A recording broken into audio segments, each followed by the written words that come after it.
Voy a hablar de Marco Aurelio, que es uno de los representantes, a mi modo de ver, más interesantes del estoicismo. El estoicismo romano me parece el más interesante. Aquí incluiría también a Séneca y Epícteto, anteriores a Marco Aurelio. Aunque, como sabemos, el estoicismo se funda por Zenón en la época del helenismo, 3 siglos antes. Marco Aurelio vivió el siglo II después de Cristo. En concreto nació el año 121, era una familia más o menos, digamos, bien situada. Su padre murió muy joven. En aquella época el emperador de la dinastía antonina era Adriano, muy conocido por el magnífico libro de Marguerite Yourcenar, Memorias de Adriano, que nos hace una composición extraordinaria del contexto, justo del contexto en que aparece Marco Aurelio, porque Marco Aurelio será adoptado por Adriano y finalmente será coronado emperador a los 40 años, el año 161. Justamente al cabo de casi 40 años, o sea, 39 años después, el año 180 morirá Marco Aurelio. Para Marco Aurelio, por lo menos una vez que adopta, digamos, la línea del estoicismo, porque el estoicismo era una escuela filosófica planteada, digamos, para adultos. O sea, el estoicismo no era una pedagogía, o sea, la pedagogía evidentemente que se daba en Roma estaba en función de los ideales de la época y del lugar que cada uno ocupaba, pero sí que estas escuelas filosóficas son escuelas, digamos, en las que uno se inscribe, por decirlo así, se inscribe en el sentido que adopta sus preceptos y su orientación de vida, normalmente con un maestro que por lo menos te oriente al principio, y de alguna manera podemos decir que Marco Aurelio se hizo estoico una vez adulto. Y por supuesto, en la línea del estoicismo, ser emperador no era ningún privilegio. Tampoco lo tenía que entender como una condena, porque justamente uno de los planteamientos del estoicismo es que cada uno ha de aceptar el lugar que le ha sido asignado, digamos, por este logos, por esta razón común, y por lo tanto él asume, digamos, su papel de emperador.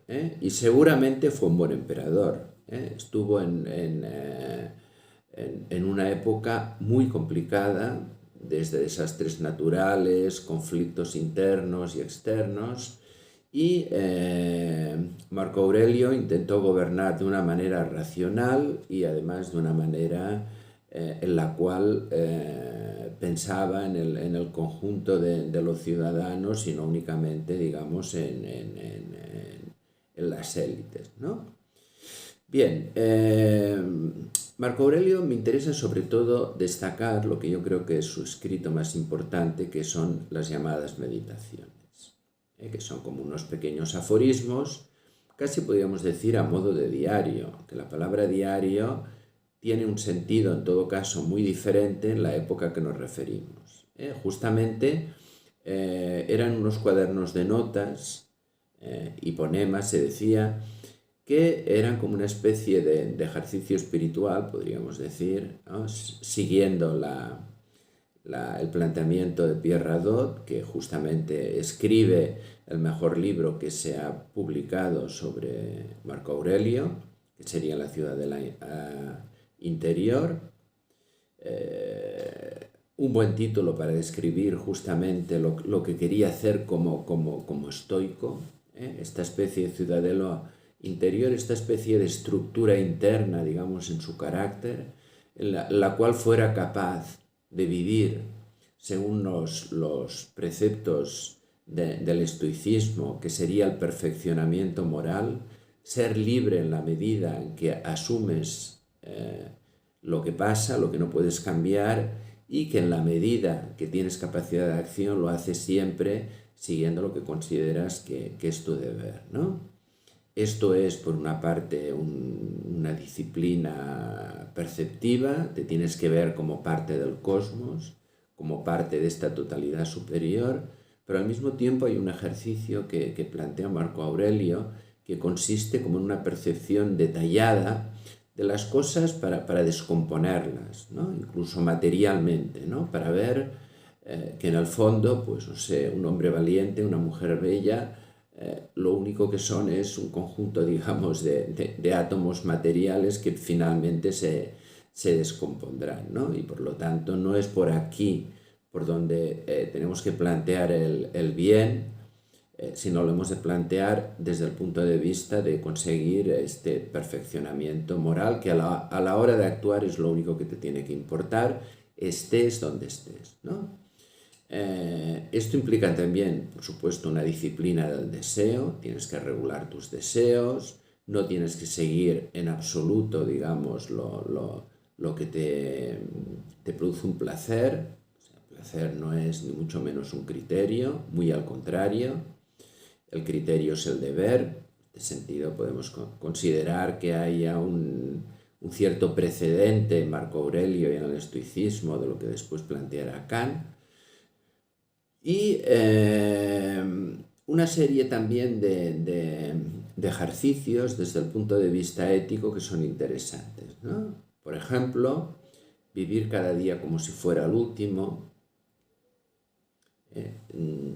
es decir, ser capaz de poner en lo que son las 24 horas de un día, o sea, toda la implicación de una existencia, aprovecharlo, no perder la ocasión, hacer lo que tienes que hacer.